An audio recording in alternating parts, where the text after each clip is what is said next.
The Andy Pollin Show. We got to go after this with everything we got, thinking they're going to come with everything they got. I'll start off by saying I'm bored, I'm broke, and I'm back. The Andy Pollin Show on ESPN 630 starts right now. All right. So the big weather event from last night, a lot of wind, some rain, and kind of a typical end of February day, though this is not the typical end of February, right? It's the 29th. If you're born on the 29th of February, do you quarter your age? I don't know. But there are some things to talk about in the last day of this month. And even when it's 28 days, it always seems like the longest month of the year because of the weather, because once you get past the Super Bowl, things really slow down. But we got one more day of February to deal with. And we have a month where the Maryland basketball team won 2 games. And I'm going to rant a little bit about what happened last night against Northwestern in a bit, but there is, it's not really breaking news, but back in, I don't know, a few years ago, this would have caused full-on freak out or just, that's the way they do business. Adam Schefter put out a tweet within the last hour, and it says, attending his first combine as the Washington Commanders owner, Josh Harris has sat in and taken part of each of the 6 interviews that the team has conducted with top quarterback prospects in the draft. Most owners don't attend the combine. Harris is not only in Indianapolis, but a part of the quarterback interview process. Pump your brakes. Pump your brakes. I know it's like, oh, God, here we go again. I don't think it's that. And Harris said last summer when he was talking to John Keim that he's in the draft room in the NBA. When the Philadelphia 76ers draft players, I don't know how involved he is with the Devils draft, but he says he's interested in being part of the process. He also said when they got down to the 53, he wasn't in the room when they came to the decision on the final cuts. He just wanted to be briefed beforehand on what the tough decisions were. So he's involved. The scary part is when there's too much ownership involvement, it gets to an extreme as there was over the 24 years of Dan Snyder's ownership. Now, I always like to look at things through the prism of history, and I'm going to go back a little bit on this because I think it's instructive to understand what we have now and what has been. And if you remember this, during the 2001 season, when Marty Schottenheimer was the coach, and at 0-5, Danny decided he wasn't having enough fun because Marty said, if you want me to coach the football team, you're going to have to go sit over in the corner. And Danny wasn't happy doing that. So with Pepper Rogers, who conveyed with the naming rights FedEx Field, and you know now that FedEx Field is no more. They've exercised an option to get out of the contract 2 years early, so either there'll be a new name, a new corporate name on the stadium come the fall, or there'll be no name at all, or it'll just be called Commanders Stadium, whatever they come up with. But Pepper conveyed part of the group, and he got chummy with Dan, and Dan said, let's go on some scouting missions. So Snyder and Pepper were seen at various college football games. Curiously, they seemed to be at an inordinate number of Florida games. And as it turned out, Danny was schmoozing the old ball coach, wanted to get Steve Spurrier in Washington, and sure enough, he fired Marty at the end of the year, even though Marty did a remarkable job turning around an 0-5 team to get to 5-5 and finishing 8-8. If he'd have been allowed to stay, who knows what would have happened. But no, churn and burn. He wanted Marty out because Marty told him that he couldn't be involved. He wanted to be involved. So he got Steve Spurrier in. And there was like a phony baloney attempt to hire Bobby Beathard as the general manager. They lowballed him. They never wanted him. Snyder wanted to run the team. He wanted to make the trades with his boy Vinny, and that's what they did. And, of course, the Steve Spurrier era flamed out, and that led to what became the Joe Gibbs era. And the Joe Gibbs era was a wonderful time. It was an oasis in the desert of the ownership, relatively speaking. I mean, they had 2 terrible seasons. They were 5-11 and 6-10, but they did have 2 playoff years. That begat the Jim Zorn era. And in the Jim Zorn era, Snyder was fully involved. And when Albert Haynesworth was coming up for free agency, not only was Snyder at the Combine, but he was seen in the most conspicuous of restaurants in Indianapolis, and that's the St. Elmo Steakhouse, having dinner with Albert Haynesworth's agent. So everybody knew he was going to bring in Haynesworth, and he did. So there was that involvement of Snyder again. And as Zoran said, it's really cool to watch him at the start of free agency going after the big free agent. Yeah, so they bring in Haynesworth. That's a disaster. And at the end of that season, the 2009 season, Vinny gets the boot, and Bruce Allen comes in, and Mike Shanahan comes in. And I remember being at the Super Bowl that year. Snyder may have done some interviews either that year or another year, but definitely Bruce Allen was rolling around Radio Row, and we had him on the air, and I remember saying to him, the owner likes to go scout players. Is that going to be part of what you do? And he said, oh, no, Dan is not going to be doing that. He's the owner. Well, sure enough, 2 years later, when Robert Griffin III has his pro day, who's standing next to Mike Shanahan? Daniel Snyder. Who's taking RG3 to dinner that night? Daniel Snyder. So the involvement there was heavy, and we just kind of got used to the mishigas and the nonsense over the years. There could be some full-on panic here about, oh, my God, here we go again, another hands-on owner making the decisions, as Snyder was known to do, hopping off his yacht to take Dwayne Haskins because he'd gone to Bullis High School with his son, things like that. And now we have what looks like a more involved owner than most, but I would say pump your brakes. I just think he's new to the NFL, wants to get the lay of the land, wants to understand what's going on, and he has a reputation of hiring good people and letting those people do their jobs. Look, he's got other businesses besides the ownership of the two teams, and he's got people who he trusts enough so that they run the business, and he checks in from time to time. I'm not going to get too worked up about this. The fact that he's participating in these interviews, I think, is just informational for him. And who knows? Sometimes you ask a question and it may seem like a dumb question, but it elicits an answer that's very instructive.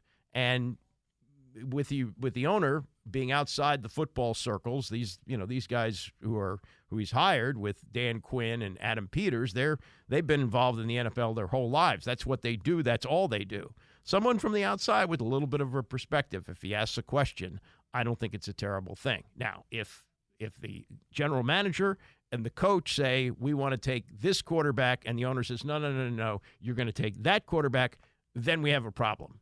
But I don't think we have a problem with that yet. I think things are heading in the right direction. Now, yesterday, the NFL Players Association's survey came out, the team report cards.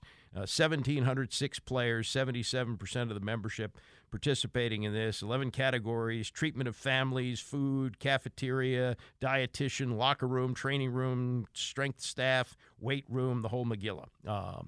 And Washington, not surprisingly, finished last again, because a lot of this was left over from the previous administration. Now, they did talk about sewage leaks in the training room and the locker room. Well, that's going to be part of the $75 million that the owner has pledged to put into the team and the stadium to upgrade things. So I wouldn't get too concerned about that. Also, as early that this survey was taken, like it might have been even at the start of the season, and they just didn't have time. Remember, the ownership was not approved until late July. It was like a week before training camp.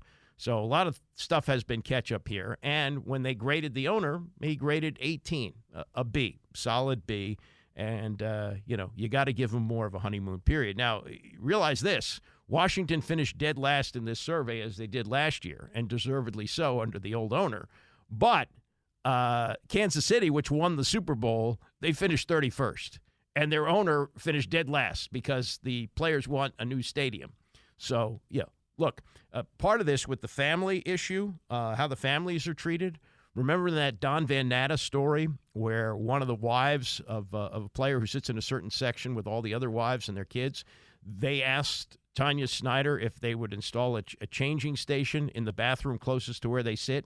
And Tanya reportedly said, oh, we're going to have a new stadium soon. And she said, and the wife said, well, how much would it cost? Like $5,000? She says, yeah, but we're gonna have a new stadium. And she said, well, I'll pay it. No. So they realize that they have to make those kind of upgrades. They have to treat the families better. They have to have better food. Have to have better workout facilities. All those things are being taken care of. So let's look at the survey next year and let's see where it is. And look, if they finish 31st next year and they win the Super Bowl, nobody's going to pay too much attention to this survey. I know this sounds very Pollyannish of me, but I think you got to give the new administration a longer honeymoon period. And some of this is just leftover collateral damage from the 24 years of the most despicable ownership maybe in the history of sports. Speaking of despicable, I'm going to use a Jay Billis line here that he used back in 2011 when Butler was absolutely terrible in the final game against Connecticut. And he said, if Tom Rinaldi was reading this box score, people would cry. I watched the Maryland game last night against Northwestern. Now, Northwestern was no great shakes shooting the ball either. They were 19 of 41, 46%, but 2 of 13 from 3. Maryland, even by their low standards of shooting this year, was horrendous. 2 of 22 from 3. That's 9%. From the field, 38.9. 21 of 54. They missed 33 shots. It was just absolutely terrible. Just terrible what they did. Only thing they did well, relatively speaking, was shoot free throws. At least Jameer Young did. Julian Reese was 2 of 6 and missed a free throw at the end of the game that would have made it a 3-point game. But overall, it was just, even for them, it was bad. Now, look at the numbers here. Maryland, as I pointed out last week, is one of the worst three-point shooting teams in the country. And they actually moved up a notch, even with last night's performance. So they were 340. Now they're 339 out of 351 teams, with Ooey Pooey, Indiana University, Purdue last in three-point shooting at 25.4%. Maryland, 28.9%. Jameer Young is their best three-point shooter, and he's got a 34% percentage. Jamie Kaiser is a freshman this year. He is known as a three-point shooter. He's a terrible three-point shooter. He is 24 for 99 on the year, a 24% three-point shooter, which is even below the team average, which stinks. This other freshman, Deshaun Harris-Smith, he's 13 of 77 from 3, 16.9. At some point in the season, didn't Kevin Willard say to the team, we probably should stop shooting threes because we stink at it, absolutely stink at it. Now, overall field goal percentage isn't good either. They're 320.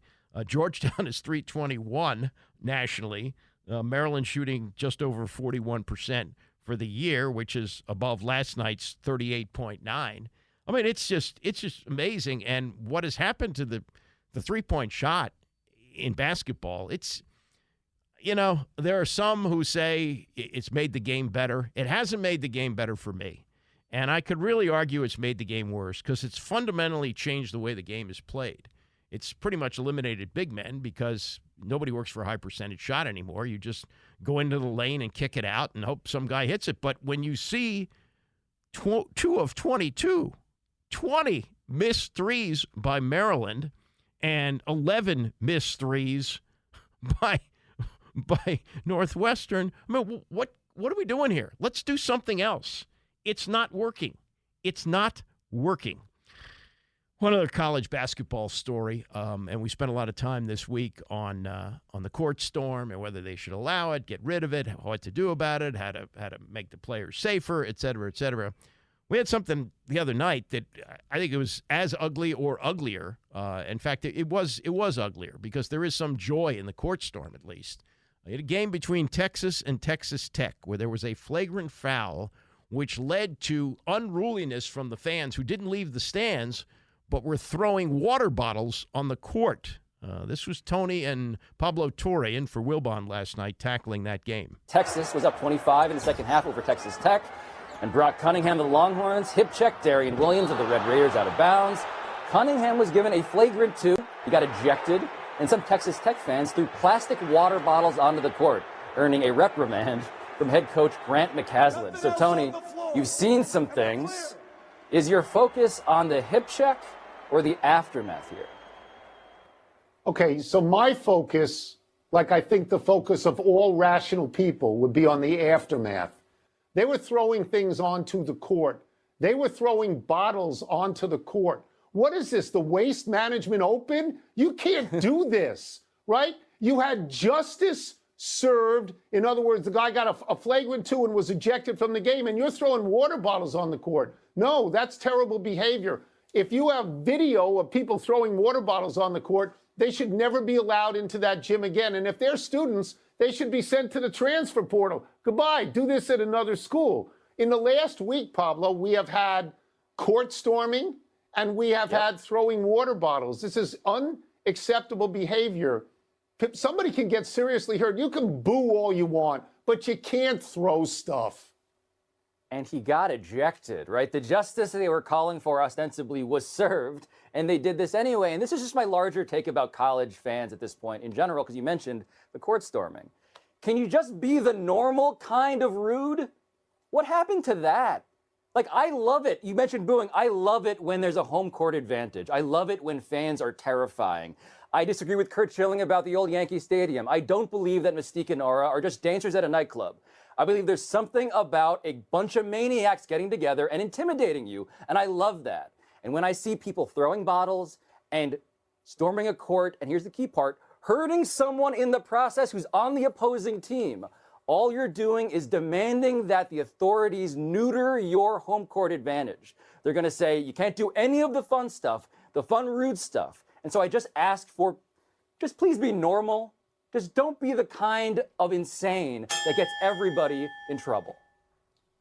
I will say this. I get it that it's an in-state rivalry. I get it. It goes back a long way. I get it that Texas Tech may never play Texas again because Texas is moving from the Big 12 into the SEC.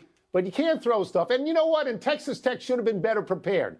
Given all that, they should have had security. And this is, I think, going to be addressed in the offseason. Not that the NCAA has any teeth, but maybe there's penalties for either the court storming or the unruly behavior of the people in the stands. I said this yesterday, too, about the bottles. You know, it used to be you never got anything in a bottle when you were at a game. If you got a beer or soda, they put it in a cup. Well, now they give you a bottle. And water bottles, everybody has water bottles, and you can even, in some cases, bring water bottles into the arena or the stadium. And so maybe they need to address that, too. But we've had a week here which has not been a good look from a fan standpoint on college basketball. We had last night an ugly look in the box score from the Maryland game, the way they shot the ball, but there weren't enough people in the stands to get upset about it enough to throw things on the court. If they threw it, it probably had a better chance of going through the basket than Maryland's three-point shots did. I mean, even blindfolded, you could probably shoot 2 for 22. Steph Curry, blindfolded, would hit 6 or 7, not 2 for 22. The Caleb Williams controversy, and I put that in air quotes, but there's been a lot said about him and things that have been said and written that make you go, do they really, want to do what you'd have to do to move up to number 1 for the Commanders to take him, or are there too many red flags? Pete Thamel, who covers college sports for ESPN, took that on and actually talked to Caleb Williams the other night. We'll go through some of what Caleb Williams said about the possibility of winding up with the Bears, and also the whole evaluation process for college players and how that might be changing. We'll get to that next. It's the Andy Pollin Show, ESPN 630. The Andy Pollin Show on ESPN 630, the sports capital. So I got Mike Callow sitting in for Tony today at 11 o'clock. We're going to spend a lot of time on the big debate over Caleb Williams and Drake May and Jaden Daniels. What's going to happen? Who's moving up and down the board? This is the dance that we do every year between the Super Bowl and the draft. And, maybe it'll die down in March, but it'll pick right up again in April as we get closer.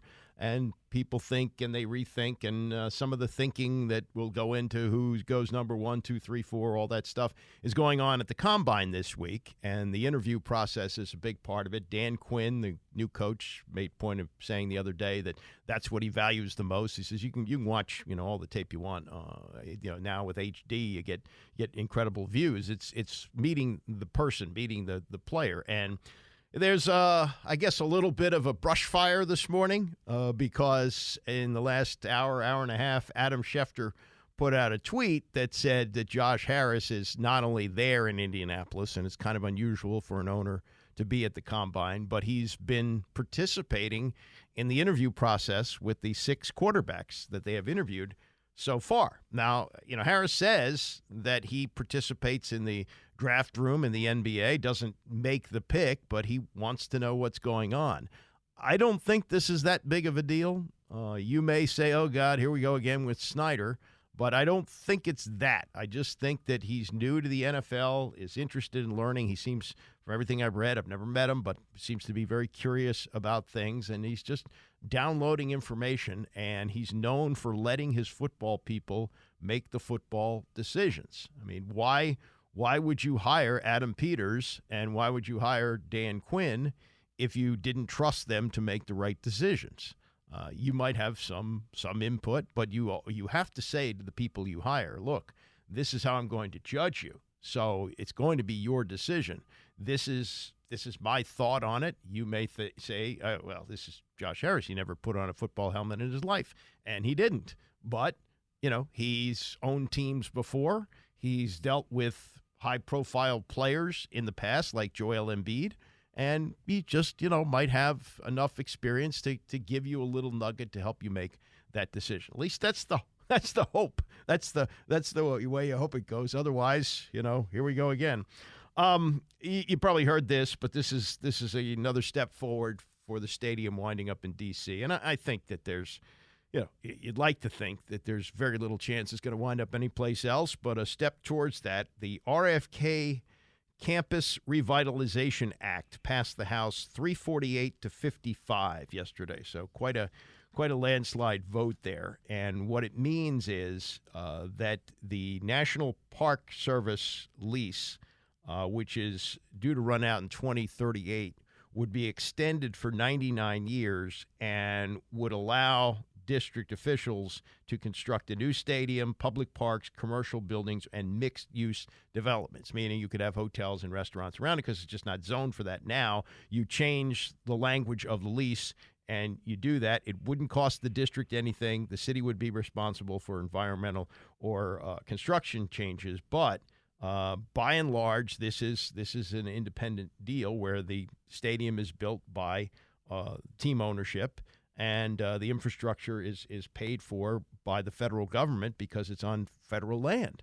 And so there seems to be great support for this. It has to go through the Senate, but it went through the House yesterday, and that is good.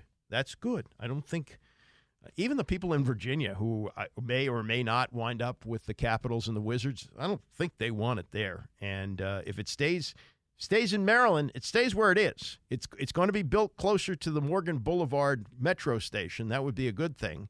But I don't know how many people are excited about the stadium staying in Landover. So that was a step forward yesterday. You've heard all the speculation about Caleb Williams, right? Caleb Williams and his dad. And they want to redo the draft process like Eli Manning did it years ago, where he wound up getting himself traded from the Chargers, who had the number 1 pick, to the New York Giants because the family wasn't happy with the way that the Chargers did their business. And, you've heard things, he doesn't want to go to Chicago. Well, Pete Thamel, who has covered college sports for a long time, did it for the New York Times for many years, now does it for ESPN. He got in touch with Caleb Williams the other night, called him. And Williams said to him, this is what I've been preparing for my whole life. Since I was 10 or 11, this is what I wanted to do for the rest of my life. At that age until now, it basically feels like your whole life. I'm excited. I'm ready to get back on a football team around my teammates and my brothers and my new brothers now. And this is the key quote here. If I get drafted by the Bears, I'll be excited. He says, if they trade the pick and I get drafted by someone else, I'm just as excited. But he said, speaking about Chicago, they have a talented team, talented offense and defense. For anyone to be in that situation, I think they'd be excited. I'm not pushing any agenda. At the end of the day, the Bears have the last say. Regardless of how I feel, I'm not pushing an agenda of, yeah, I want to go or I don't want to go. I'm excited for whatever comes. And, you know, he talked about how he likes Chicago and he loves deep dish pizza and looked on YouTube of Walter Payton and Michael Jordan. You forget that, you know, even though Caleb Williams grew up here in D.C., he's 22 years old, and Jordan played his last game for the Wizards in, 2003? So, yeah, he never saw him play. He said it's appealing to be in a city like that, Chicago meaning, and he said with legends that you've looked up to, reach for the standard they set and try to do anything to get there. He said he's not signing with an agent. That was another red flag, but he says he has a whole team of attorneys and advisors to handle contracts and endorsements. Everyone thinks I'm a one-man team. That is not the case. Okay, so those are some, I guess, comforting quotes for the Chicago Bears, and there isn't any indication, I grew up in Washington, I went to Gonzaga, that's the only place I want to play. He's been working out in Florida with quarterback trainer Will Hewitt, who trains Brock Purdy, and a performance coach named Tom Gormley. Other players that he's working out with include Mason Rudolph, Emory Jones, and Nate Peterman. Nate Peterman is still considered to be a player. Oy. Anyway, hopefully he doesn't pick up any bad habits from him. This is Pete Thamel yesterday. He was on the Rich Eisen show. Rich was off, and his wife, Susie Schuster, was filling in. And this was his takeaway from not only talking to Caleb Williams, but in the way that the draft process is going these days with this generation of college football players. What I think we are seeing, and we need to get used to as Caleb Williams comes to the NFL, is that this is a different generation of player. And they came up in a completely different generation. They came up in the generation of social media, of Instagram, of NIL. And these athletes in this draft and beyond don't fit in the cookie cutter paradigms that, that we remember athletes being in. And I think Caleb Williams, who I've known since he was in high school, has been authentic and stayed true to himself throughout. And he's been, he's been very consistent. The other divisive thing was that he painted his fingernails, and people made a big deal of that. His mom is, I'm not going to get the term right, a beautician of some sort who paints fingernails. You can tell I don't get mine done often, but and that was a way for him to connect with her and bond, and it was authentic. I think she was part of his Dr. Pepper commercial, in which he did that. Yeah, I mean, by the way, it's a manicurist because God knows I could use her right now. But is there another term though? It's like there's a nail technician. I mean, you could call her a nail technician. It might be a technician. And anyway, a nail art technician if you want to go really 21st century for the kids. I can't even get my tie knot right. My wife nags me about it all the time. So I'm definitely not going to get the nail situation right. Yeah, I had a real problem with that relationship judgment, and I thought it was actually fantastic. Yeah. And I thought it showed a warm side of him. And look, what you said is so key. Those of us who grew up with the college football in the 20s, 30s, 40 years ago, it's not the same game. And NIL has changed a lot of that. What's your opinion on how NIL has changed the current players and perhaps their relationship to the NFL? Sure. It's an interesting question because there was always NIL. It was just not given above the board and it wasn't taxed, right? These guys always had access at a vast majority of the schools to, the types of things we've seen them buy with NIL, be it cars, meals, different perks around campus. They were always there. It was just a black market that fed them. So, but things have changed. There's no doubt about that. And I think I've done a lot in as a college football writer in writing about scouting and the scouting process and what scouts look for. And the one thing maybe I learned later in my career that I didn't know earlier in my career is I thought scouts would go to those campuses and look at the left guard and see if he has a good hand punch or footwork or, bendable hips, right? And they do all that. But these scouts really go to campus, and the number one question they have, they go talk to the strength coach, they go talk to the academic folks, they go talk to the lunch ladies, and they say, does this kid love football, and does he love to work?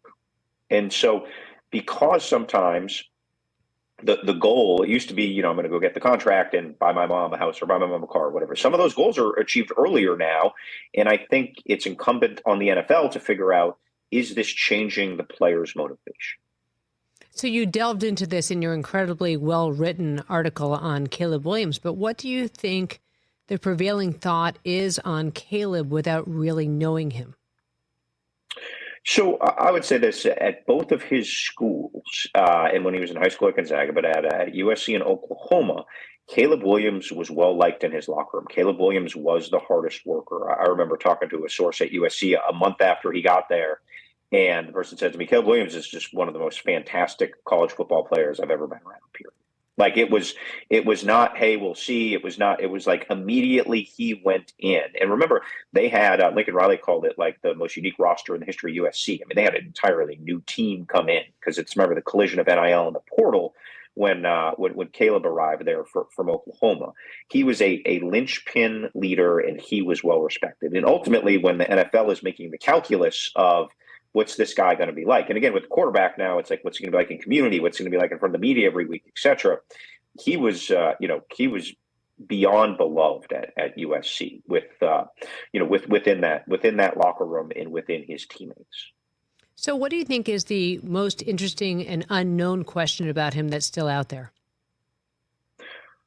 Well, it's a good question. I think I'm curious where he goes and how he fits in that system. I think the talent is the talent. It's probably pretty telling that a vast majority of the Caleb Williams conversations that have unfolded in the last 6 to 8 weeks have not been about his arm strength. It has not been about his accuracy. It has not been about his play. I want to give my colleague Matt Miller credit for this stat. Caleb lost, I believe, 9 or 10 games at Oklahoma and USC. And in those games, the defense led up an average of, Matt told me last night, 48 points. Like, wow. Like to beat Caleb Williams, you basically had to hang 50 on either the Sooners or the Trojans. So I don't think there are questions about the player, about the prospect. I just think it's a matter of, does a franchise want to make a Herschel Walker type trade to go get him, be that Washington or someone else? And do the Bears want to risk, do they want to be what the Blazers were when they picked Sam Bowie instead of Michael Jordan? Right? Right. Do they want to, do they want to be the team that passed on a guy who, I've had scouts tell me he's as good of a prospect as they've seen since Andrew Luck coming out of Stanford. In my 21 years covering college football, Luck and Trevor Lawrence have kind of been the standards of, near perfect prospects, as perfect as you can be. I remember when Andrew Luck was coming out, and that was the year. And then, by the way, it's Pete Thamel, covers college sports for ESPN, used to be with the New York Times. When Luck was coming out of Stanford in 2012, same year as Robert Griffin III, and there were some scouts who said, don't flip a coin, you're going to be fine with either one. Mel Kiper said about Andrew Luck, he said, that's Peyton Manning with athletic talent. And a lot of the thing, too, is you may get that once-in-a-generation quarterback, but he's got to wind up in the right circumstances. And Andrew Luck, he was great for a few years with Indianapolis, but they couldn't protect him. And he wound up getting too beat up. And because he had interests in other things, including architecture and writing and all kinds of different things, he said, no, I just don't need this anymore. And he walked away after 7 years. If he winds up someplace else and gets treated differently and doesn't get beat up like he did and isn't in constant pain, maybe he's still playing, and maybe he's the new GOAT. Maybe we're not talking about Patrick Mahomes in the same way. In the same way that if Patrick Mahomes winds up someplace else, like say here, is he what he has been in Kansas City? So there's a lot of factors to go into this. The other thing is Chicago itself and the long history they've had of not developing a quarterback. Justin Fields, pretty good, but they haven't had that guy since Sid Luckman. So a lot enters into the thinking of both sides here. And Caleb Williams, from his standpoint, you would like to believe what he said to Pete Thamel was sincere, that he would be excited about going to the Bears and, it's all in their hands and all that. But you don't really know how he's feeling. And publicly, he's going to say these things because he doesn't, want to hurt his leverage. Matt Stafford, when he was coming out, he was, I think, the last one to get the huge rookie contract. After that, he came out 2009. After that, they went to the slotted salaries, the rookie salary cap and all that. But he said, I'll go to Detroit. Detroit have been terrible. They'd had a winless season. They've been awful. And he said, no, I'll go to Detroit because that's, where you want to go, the most money. And you don't want to put it out there that you might be a problem for somebody else. Ryan Leaf is the poster boy for this, and he was chosen by a Hall of Fame general manager in Bobby Beathard. And if Beathard saw any warning signs with the personality of Ryan Leaf before he took him, he chose to ignore them. And as Pete Thamel is telling you there, this is a different generation of athlete. Another thing is they come with money. And if you look at what happened with Ryan Leaf, he grew up in Montana, didn't necessarily have any money, went to school at Washington State, which is not, Pullman, Washington, not a glamour city. And all of a sudden, he's thrust into San Diego, and he's got all the attention because he's the number 2 pick of the draft behind Peyton Manning, and he couldn't handle it. Well, Caleb Williams is coming with a fistful of cash. He's been living in a luxury apartment in Los Angeles. He's probably been making over $1 million, maybe more. You see him in these Dr. Pepper commercials and other things that he does. He's got cash. So, that transition of having no money to all the money in the world, which is an ancient story in sports and how guys don't handle it, that's not going to be the case with him. So, it seems like while there was maybe great concern 2 weeks ago, it's starting to level out. But again, it could get ramped up because we got a lot of time before the draft. It's still a month and a half away, more than a month and a half away. More on the Bears' decision on Caleb Williams, how it might impact Washington, and who Mel Kiper has the Commanders taking at number 2. Stay with us. It's the Andy Pollin Show, ESPN 630. How bad has this Wizard season been? They could have their 50th loss of the season tonight. Washington Post takes a look at the worst seasons in franchise history and where this one ranks. We'll go through that later this hour. Also, it was 60 years ago today that we had a high school basketball playoff game in North Carolina go 13 overtimes. It remains the most overtimes ever played in a high school basketball game, maybe a basketball game in general, for that matter. Who knows? Maybe somebody will dig one up with 14, but 13 is the record. We'll get into that and much more on the circumstances revolving around the Commanders and their number 2 pick. There's some twitching going on this morning from Commanders fans who read Adam Schefter's tweet a couple of hours ago as he put it out on ESPN. He said, attending his first combine as the Washington Commanders owner, Josh Harris has sat in and taken part of each of the 6 interviews that the team has conducted with the top quarterback prospects in this draft. Most owners don't attend the combine. Harris is not only in Indianapolis, but a part of the quarterback interview process. And you go, oh, God, here we go again. Dan Snyder standing at pro day for Robert Griffin III, taking RG3 out to dinner. Let's just pump the brakes a little bit. He's interested in the process. Doesn't mean he's going to pick the quarterback. He's hired people to make these decisions. He's going to leave in the hands. He's been known for that. Adam Peters is the general manager. Dan Quinn is the head coach. And together they will decide who to take. But it's, leftover Snyder concerns. So let's calm down on that. Also, John Keim reported last summer that Harris told him that he does go into the draft room in the NBA. Doesn't mean he's picking the player in the NBA draft. And when they came up with the 53 this past summer when it had to be cut down to 53. He made sure he was not in the room with the coaches, but wanted to be briefed on what the tough decisions were.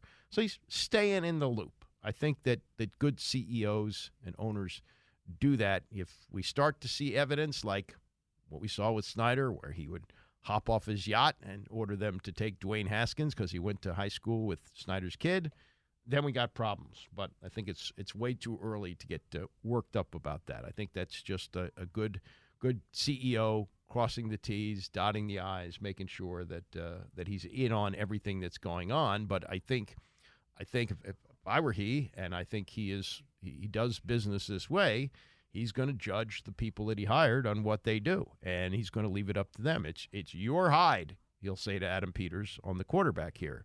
If it works out, that's going to be a plus for you. If it doesn't, that's going to be a negative, and too many negatives, we're going to have to make a change. That's the way it should work. That's the way business rolls. Now, as far as what's going to happen at the top of the draft, Pete Thamel did an interview with Caleb Williams the other night in which Williams is saying, no, I'm not, Chicago's fine. I like Chicago. I like deep dish pizza. I've seen Walter Payton on YouTube. Michael Jordan's the greatest of all time. No, it's fine. I'll be happy to go to them or anybody else that takes me. And he said, yeah, I don't have an agent, but I got a team of advisors. I'm not doing this on my own. So a lot of the fears are calmed down there. Now the question is he your franchise quarterback? Now, Jaden Daniels, and we'll get to that coming up because Mel has Jaden Daniels going ahead of Drake May. He has the Commanders taking Jaden Daniels. And earlier this morning, Dan Orlovsky, for whatever it's worth, but Orlovsky, I think, is very astute at looking at film, played quarterback, not well, but was a quarterback in the NFL for 12 years. And he said if he had the number one pick, he would take Jaden Williams over Caleb Williams. He would take the LSU Heisman Trophy winner. So maybe there's some exhaling on that. Again, we're all in the speculation business at this point. We don't know what's going to happen or what they're thinking. It's just that this is the exercise that we go through at this time every year. Mel was on our morning show Undisciplined yesterday, and Unsportsmanlike. They all have different names.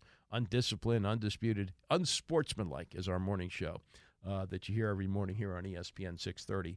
And this was his take on where the Bears are with Justin Fields still on the roster and the number one overall pick. Justin's shown me enough to say in another year or two, with the right development and the right players around him, can he be in that tier below Patrick Mahomes? Can he? Potentially he could. Obviously, Caleb has shown that capability in college, hasn't done it in the NFL yet, but without a lot of help, he's done a lot of things on his own. Now, does he miss some throws? There's things he needs to work on? Yes. He has some head scratchers, and that may prevent him from being that elite quarterback. We don't know. Caleb had a great 2022, great start to this past season, and people are all worried about the Notre Dame game and a couple games thereafter. I say, hey, if he showed greatness, maintain that greatness. Bill Walsh always said that. Once you show it, it's up to the coaches to maintain it and become consistent with it. So to me, it's a tough call for Ryan Poles. If you get blown away by an offer, it's going to be tough not to take it. I get that. Will he be blown away? Will he? If he's not,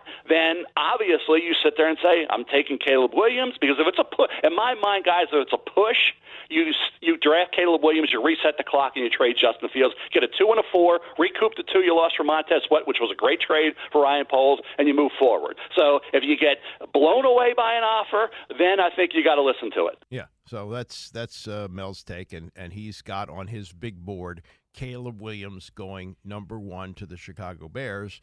But at 2, and there are draft people who say, oh yeah, well that's great because Washington's going to wind up with the best quarterback in the draft, Drake May. Mel says no, they're going to pass on Drake May and take Jaden Daniels. Why? It's because of the momentum, and the year he had was spectacular, and Drake didn't have that great year, and Drake had 3 games, Virginia, NC State, and Clemson, that were, as I say, head-scratchers. There were throws that you got to make. He didn't. You couldn't excuse those throws away, but he did have a stretch of 6 games. Really, the first 3 games, 4 touchdowns, 4 picks. Last 3 games, 4 touchdowns, 4 picks. In between, there were 6 games, 16 touchdowns, 1 pick. This kid's got a lot of talent. He was outstanding in 2022. He lost his top receiver, Josh Downs. touchdowns, lost his offensive coordinator, didn't have Tez Walker the first 4 games. All that played into it. So I think that, but Jayden comes in with momentum. He did everything perfectly. He dominated the Alabama Crimson Tide defense 2 years in a row. Nick Saban's defense had no answer for Jayden Daniels. So I think there's a lot to love about Jayden. He's aggressive with his legs, he's aggressive with his arm, yet he doesn't turn the ball over. So I think the fact that he built on just like Joe Burrow. Joe Burrow was good, not great at LSU. Then that final year, he was spectacular. Jayden was good, then he became spectacular. So he kind of follows in that same timeline of Joe Burrow. You'd take Joe Burrow, wouldn't you? If Joe Burrow winds up in burgundy and gold, you're okay with that. And had the Commanders, or at that time they were still the Redskins, had they had the good sense to lose to the Miami Dolphins, and would have if Ryan Fitzpatrick had started that game. Fitzpatrick almost brought the Dolphins back, but if they lost that game, they would have been in a position to take Joe Burrow, and who knows how history would have been. But instead, Chase Young came here at number 2, and now they're in a position of looking for a quarterback. Now, let's get to the Drake May question. You got Mel saying, yep, Jayden Daniels. Now, when Mel makes his prognostications, it's not based on what he feels. It's what he learned from talking to other people around the league in the way the teams are leaning and the way they're looking at the players. So he's saying that Jayden Daniels is likely to wind up in Washington if both Drake May and Daniels are on the board. I know one who's applauding that is Merrill Hodge. Merrill Hodge on the other day on the Colin Cowherd show, and he's been on various shows saying the same thing. He doesn't think that Drake May should be in any way considered to be one of the top quarterbacks taken. Now, I watch him function under pressures. I don't think I've yet to see him execute a pressure correctly, identify it. Oftentimes he misses it. Sometimes when you see his head in that position and he doesn't acknowledge it and make the throw, like those are concerning. So when I talk about processing, there's not a lot of things that I'm like really confident about that he processes things well, especially pressures. He is completely erratic when it comes to throwing the football. I mean, it's a big concern. I mean, can you button those things up? Can you get a little better? Here's what my ultimate belief is from playing in this league, coaching, studying this league for nearly 40 years. You just don't correct that. It actually is magnified when you get to the National Football League. That is when you become more erratic. And it's on all throws. It's short, intermediate, long. Now, he'll do enough to dazzle you. And here's where I always felt the problem is that you say, oh, I'm going to fix that. I'll make him smarter. I'll make him more accurate. And that's where people get fired when you do that. And there's just too much there that would I wouldn't give him a first-round grade.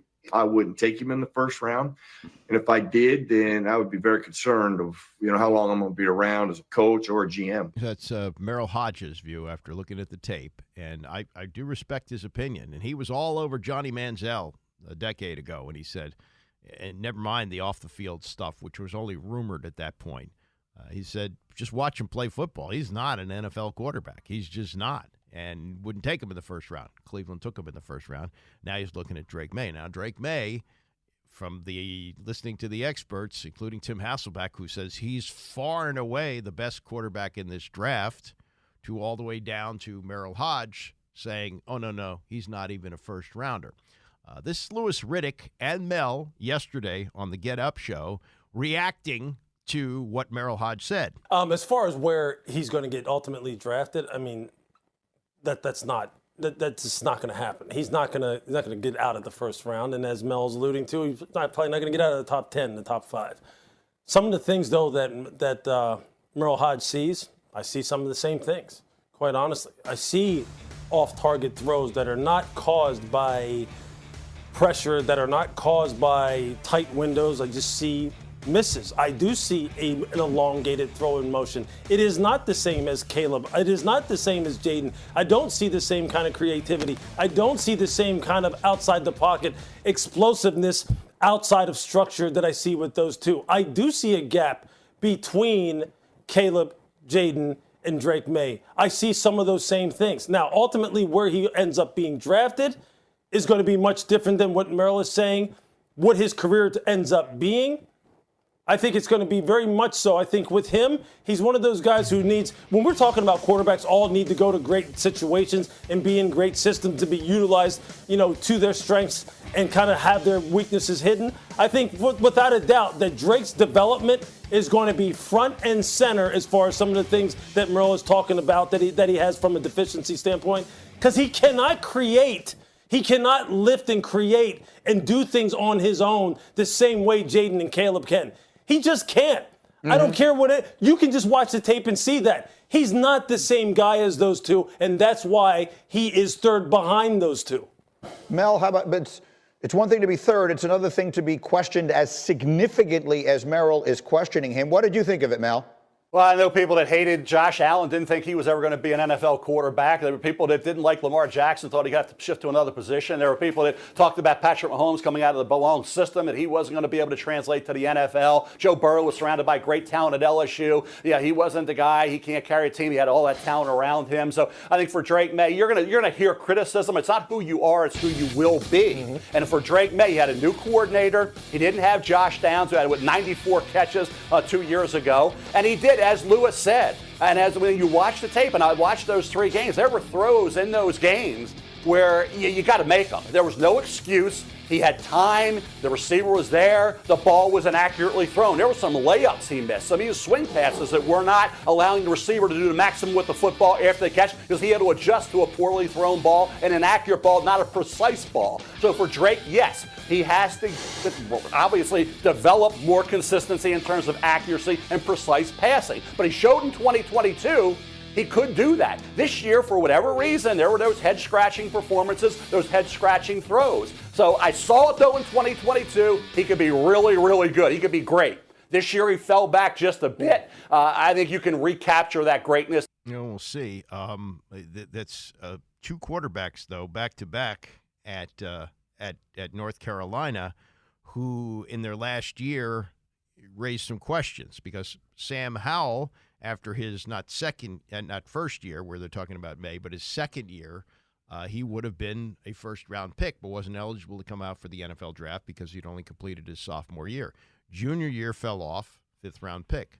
Drake May is still, as Riddick and Mel are saying there, he's still going to go top 5.